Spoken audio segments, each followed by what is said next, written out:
Ami Renardo, aujourd'hui on va voir comment prendre le contrôle de l'Angleterre et ce avec le jeu Fief England. Alors ici on est sur un jeu de stratégie avec de la diplomatie et de la négociation, ça sera pour 2 à 4 joueurs et avec des parties d'environ 2 heures. Dans Fief England, vous êtes à la tête d'une famille qui souhaite tout simplement graver leur nom dans l'histoire. Vous allez vous battre pour l'Angleterre qui est divisée en 6 grandes régions, chacune possédant ses villes, ses routes et son port. Et votre objectif, accumuler suffisamment de richesses pour pouvoir accéder aux titres les plus prestigieux du royaume. Le jeu va s'articuler autour de 2 grandes échelles de pouvoir. D'un côté, la noblesse. Si vous parvenez à contrôler toutes les villes d'une zone et à y bâtir un château, vous allez pouvoir acheter un titre de fief, porter un précieux point de victoire en plus d'un titre. Et de l'autre côté, vous allez pouvoir placer les membres de votre famille dans le clergé, pour devenir évêque ou archevêque, ou même diriger une abbaye en tant qu'abbesse, qui sait. Ces titres religieux, vous allez pouvoir les obtenir via des cartes, et ce qui va vous permettre, en plus d'avoir un revenu, d'avoir un poids assez crucial lors de l'élection du roi ou de la reine d'Angleterre. Mais avant d'aller plus loin dans la vidéo, je vous propose de laisser un petit pouce bleu et à vous abonner à la chaîne si ce n'est pas déjà fait, ça permet de la soutenir et ça vous demande tout simplement juste un clic. Mais sans plus attendre, voyons tout cela plus en détail. Une partie de Fief England va se dérouler en une succession du tour, et à la fin du 7ème, le joueur avec le plus de points va remporter la partie. Le jeu peut toutefois se terminer un peu plus tôt, et à partir du 5ème tour, dès qu'un joueur obtient 3 points ou bien 4 points s'il fait partie d'une alliance, eh bien la victoire est acquise.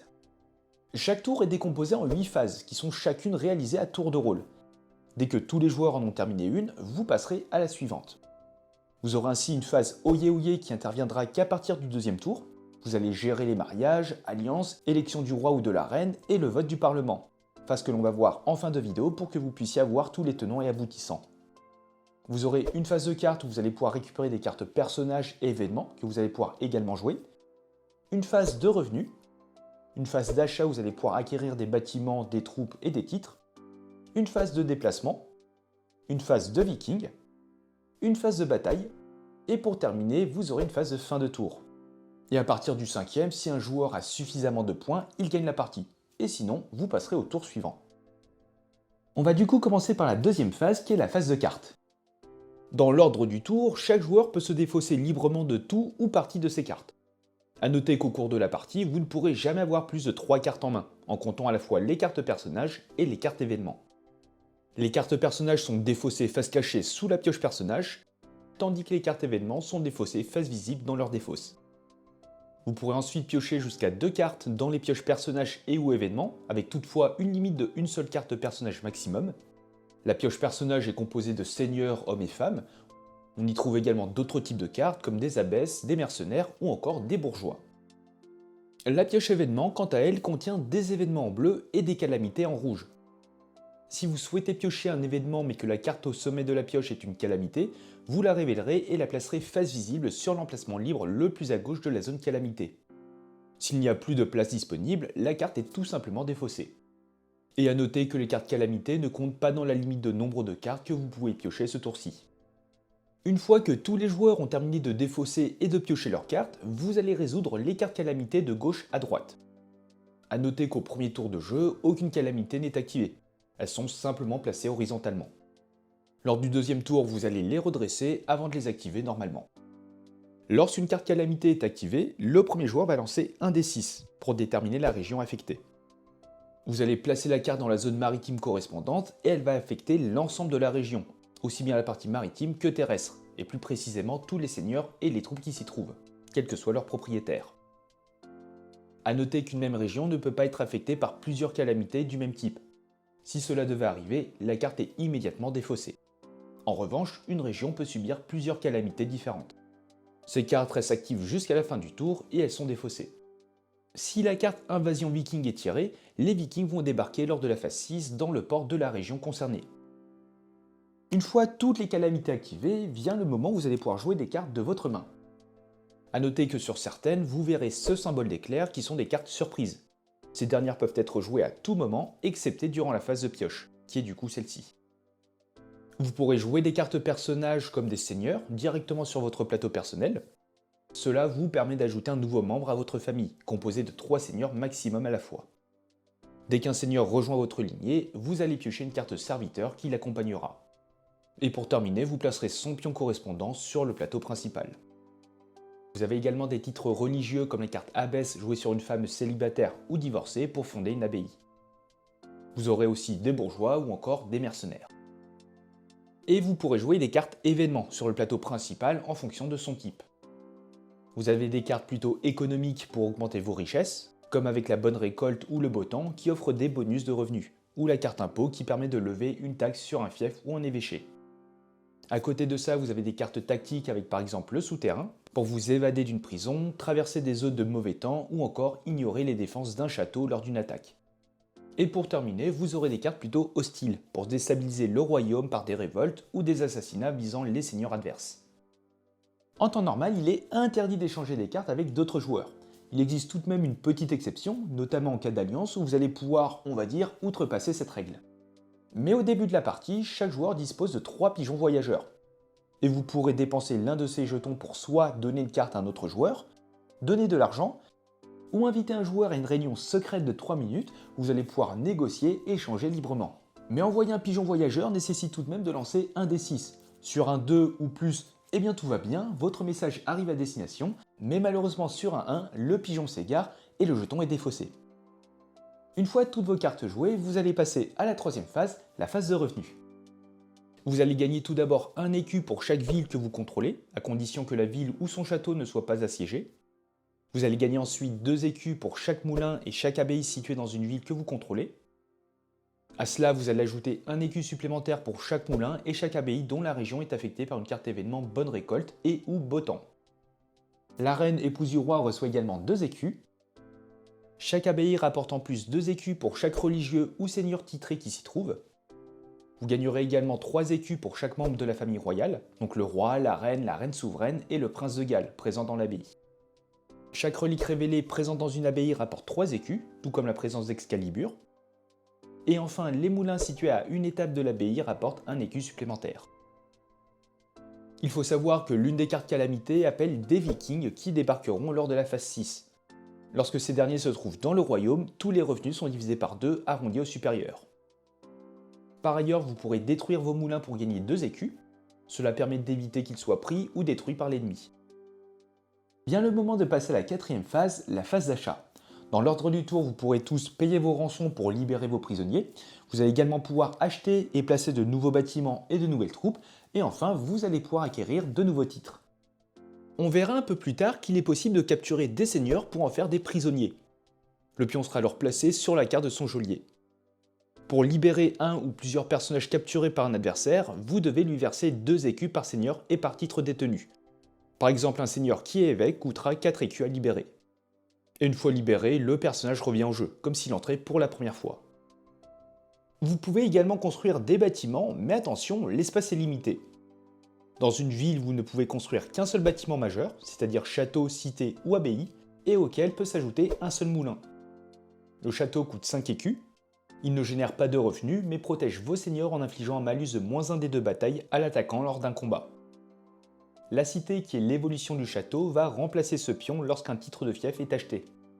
Sa protection est renforcée, passant de -1 à -2 dés de bataille pour l'attaquant. Le moulin qui sera votre véritable moteur économique avec un coût de 3 écus, et il peut être placé dans n'importe quelle ville que vous contrôlez. Il vous rapportera au minimum 2 écus à chaque tour. Concernant l'abbaye, il faut savoir que c'est un bâtiment unique, fondé gratuitement lors de la nomination d'une abbesse. Elle sera placée dans une ville libre ou contrôlée par sa famille, à condition qu'elle ne contienne ni château ni cité. Elle peut par contre malheureusement être pillée. L'attaquant va alors gagner 10 écus et les reliques présentes, mais va recevoir en contrepartie un marqueur poignard d'infamie, indiquant qu'il pourra être poursuivi par la justice plus tard. Au-delà des bâtiments, vous pourrez également enrôler des troupes. Pour 1 écu, vous pourrez recruter des sergents, des archers pour 2 écus, des chevaliers des bombardes pour 3 écus, et des trébuchets pour 5 écus. Les unités achetées doivent être placées immédiatement dans une ville où se trouve l'un de vos seigneurs non prisonniers. Vous pourrez également les placer dans un château ou une cité non assiégée, ou une abbaye de la famille. Il n'y a pas de limite au nombre total de troupes dans une ville, mais vous ne pouvez pas en ajouter plus de 4 nouvelles par ville, lors d'une même phase d'achat. Les troupes achetées sont annoncées aux autres joueurs, mais sont par contre placées face cachée sur le plateau, pour dissimuler leur type. Et pour terminer, en plus des bâtiments et des troupes, vous pourrez également acheter un titre de fief si vous contrôlez toutes les villes de ce fief et qu'au moins un château s'y trouve. A noter que le contrôle des villes n'est utile qu'au moment de l'achat de ce titre. Vous dépenserez alors 2 écus par ville du fief. Vous placerez alors la carte de ce fief sous l'un de vos seigneurs qui pourra avoir plusieurs titres au cours de la partie. Un fief de 4 villes est un duché, votre seigneur deviendra donc duc. 3 villes c'est un comté, votre seigneur est donc un comte. Et 2 villes, c'est un vicomté. Votre seigneur est donc un vicomte. Et chacun de ces titres vous rapporte un point sur les 3 récupérés pour remporter la partie. Une fois ce titre récupéré, vous retournerez sur sa face citée l'une des tuiles château qui se trouve dans ce fief, et qui deviendra alors la capitale de celui-ci. Une fois tous vos achats terminés, vous allez pouvoir vous déplacer dans l'Angleterre avec la 5e phase. Vos seigneurs peuvent effectuer jusqu'à 2 étapes par tour en amenant d'autres unités si vous le souhaitez, afin de créer une armée. Vous pourrez également en récupérer ou en laisser dans une ville au cours de votre déplacement. Les troupes sans seigneur ne peuvent quant à elles pas se déplacer, et ne pourront se déplacer que de 2 étapes au maximum à chaque tour. Et attention, les trébuchets, eux, ne peuvent pas se déplacer. Lorsque vous arrivez dans une ville contenant des troupes et seigneurs d'un autre joueur, vous devez avoir son accord pour continuer. Parce qu'en cas de refus, vous devrez soit faire demi-tour, cela va alors compter comme une étape de déplacement, ou bien vous pourrez vous arrêter à l'entrée pour éventuellement combattre lors de la 7e phase du tour. Au tour suivant, en étant à l'entrée, vous n'aurez plus besoin de demander l'autorisation pour passer. Et si vous arrivez dans un château, cité ou abbaye, vous devrez avoir l'accord du propriétaire ou de l'abbesse pour passer. Et là encore, en cas de refus, vous pourrez vous arrêter devant les portes. Vous avez également la possibilité de faire une chevauchée qui prend la forme d'une bataille se déroulant uniquement durant cette phase de déplacement. Et seuls les seigneurs et chevaliers peuvent en réaliser une. Vous pourrez en effectuer pour sortir d'un château ou d'une ville assiégée, lorsque vous croisez des troupes adverses dans un lieu, ou bien pour effectuer une attaque rapide contre une ville, château ou cité, en ajoutant un dégât sur chaque dé du défenseur. Mais on verra comment résoudre une bataille lors d'une phase ultérieure. Si vous remportez cette bataille, vous pourrez poursuivre votre déplacement sans demander l'autorisation de passer, rester sur place ou revenir à votre point de départ selon votre situation. En plus des déplacements terrestres, vous pouvez également vous déplacer par la voie maritime, en passant par les villes portuaires reconnaissables grâce à ce symbole. Les troupes qui prennent la mer doivent soit déjà se trouver dans une ville portuaire depuis un tour précédent, soit avoir été achetées et placées dans cette ville durant le tour en cours. Lors d'une première étape, vous pouvez rejoindre une autre ville portuaire située dans une zone adjacente. A noter qu'il est possible de passer par le nord de l'Écosse. Et si vous avez l'accord du propriétaire de la ville d'arrivée, vous pouvez ensuite effectuer une seconde étape par la voie terrestre. Par contre, rejoindre une ville portuaire située à 2 zones de distance nécessitera 2 étapes au lieu d'une. Pour rappel, certaines calamités font appel à des vikings, et c'est justement lors de cette 6e phase que vous allez devoir les gérer. Parmi les vikings, vous allez retrouver des jarls et des vikings normaux. Tout d'abord, les jarls qui sont déjà présents dans le royaume depuis un tour précédent vont recruter chacun 3 vikings de leur clan. Ensuite, si une carte invasion viking a été jouée durant ce tour, vous allez lancer un dé de bataille pour connaître le nombre de dracars qui arrivent dans le port. Pour chaque symbole, vous ferez apparaître dans un port un clan complet, c'est-à-dire 5 vikings et un jarl. Chaque clan de vikings se déplace de 2 étapes seulement si un jarl se trouve à leur tête. Vous les déplacerez dans l'ordre des zones et ils n'accordent ni ne demandent jamais de droit de passage. Si plusieurs chemins sont possibles, vous allez tirer des pions rose et vent qui vont alors déterminer leur chemin. S'ils arrivent dans un port, ils quittent le royaume après avoir éliminé les troupes qui s'y trouvaient. S'ils ont un prisonnier, ils le libèrent dans le port. Dès que les vikings entrent dans un lieu occupé par d'autres troupes, s'ils sont en surnombre et en présence d'un jarl, ils combattent immédiatement les troupes. Par contre, les seigneurs, bombardes et trébuchets ne sont pas comptabilisés pour déterminer si les vikings sont en surnombre. Par exemple, avec 6 vikings contre 3 jetons de troupes, une bataille est déclenchée. Mais on voit comment résoudre une bataille lors de la phase suivante. Et s'ils ne sont pas en surnombre, ils ne combattent pas et poursuivent leur déplacement. À la fin d'un combat, les vikings peuvent faire des prisonniers. Il sera alors possible de les libérer en payant 2 écus par seigneur et par titre possédé. Vous pourrez aussi tenter de convertir un jarl avec un évêque, archevêque ou abbesse en lançant un des 6. Sur un 4, 5 ou 6, le jarl et son clan sont convertis et quittent le royaume. Mais sur un 1, 2 ou 3, eh bien c'est vous qui quittez le royaume. Et pour rappel, un seigneur peut obtenir un titre religieux comme évêque grâce à des cartes personnages. On passe à présent à la 7e phase, la phase de bataille.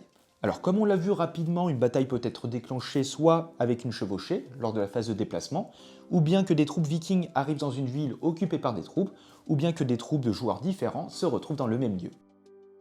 De manière générale, vous pourrez déclencher une bataille lorsque vos troupes se trouvent en présence de troupes ennemies dans une même ville.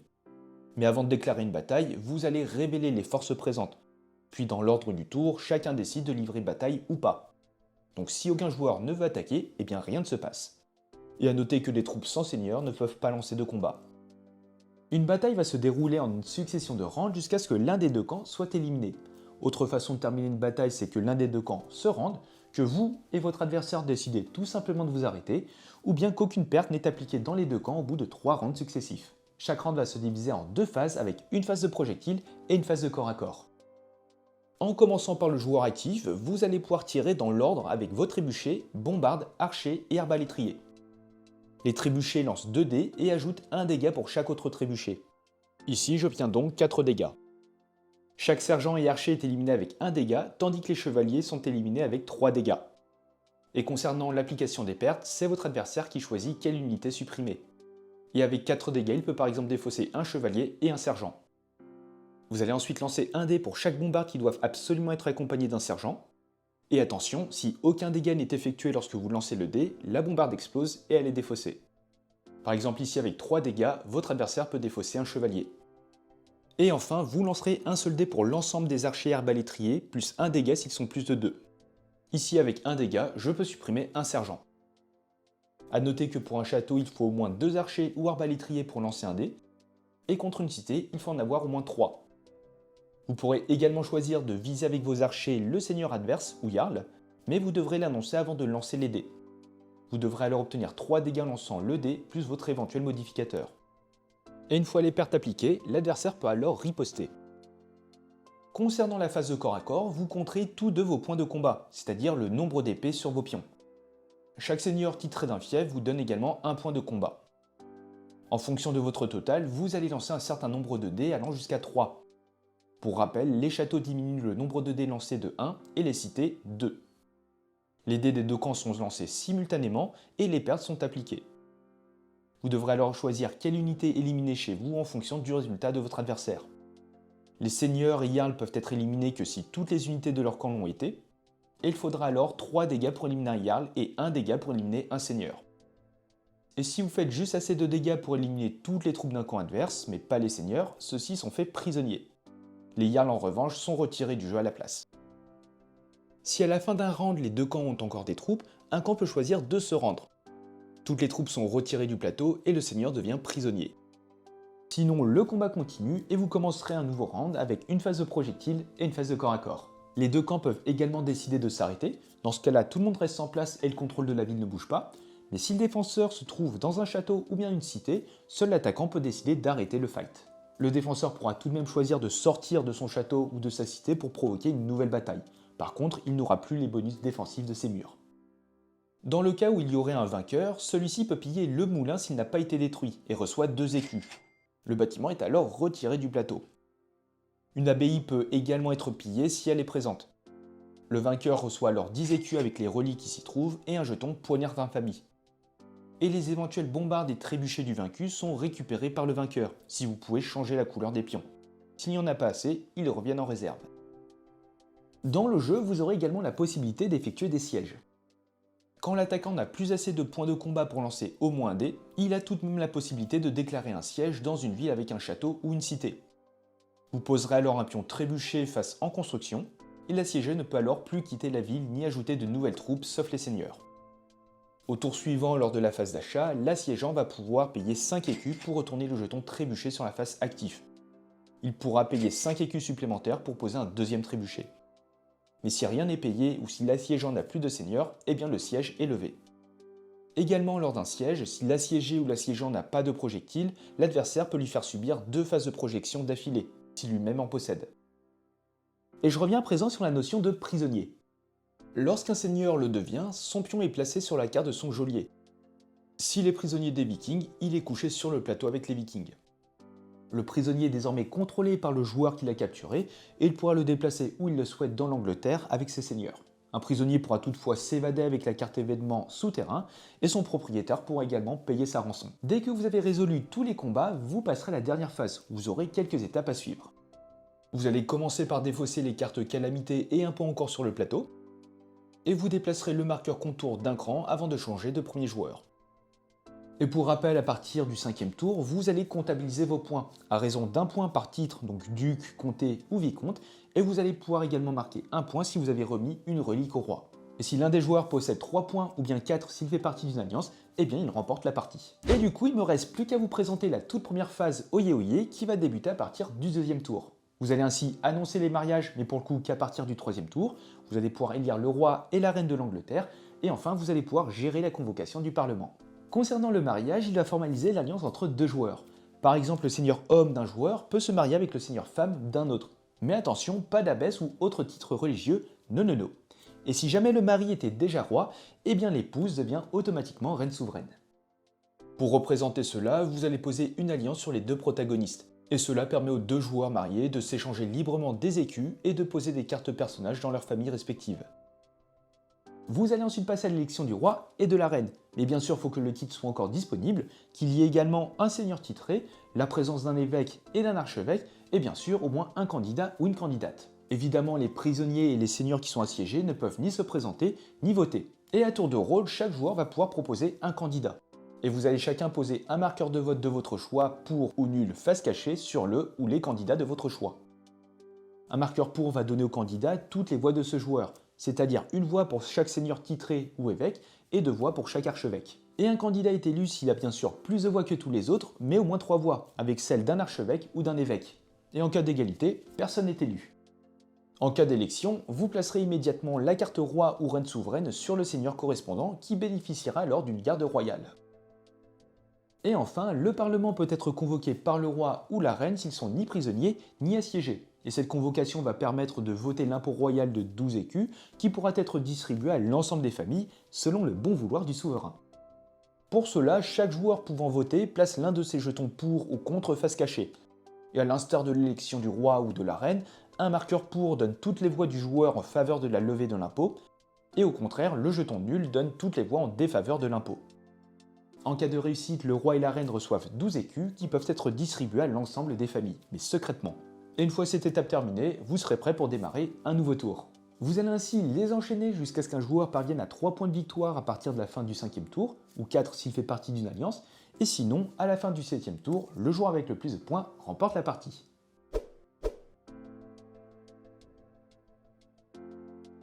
Et voilà les amis, désormais vous êtes prêts à conquérir l'Angleterre. N'hésitez pas à me dire ce que vous en pensez dans les commentaires, et si le jeu vous a plu et que vous souhaitez soutenir la chaîne, eh bien n'hésitez pas à utiliser le lien qui est en description. Et sur ce, portez-vous bien, et on se dit à la prochaine. Ciao!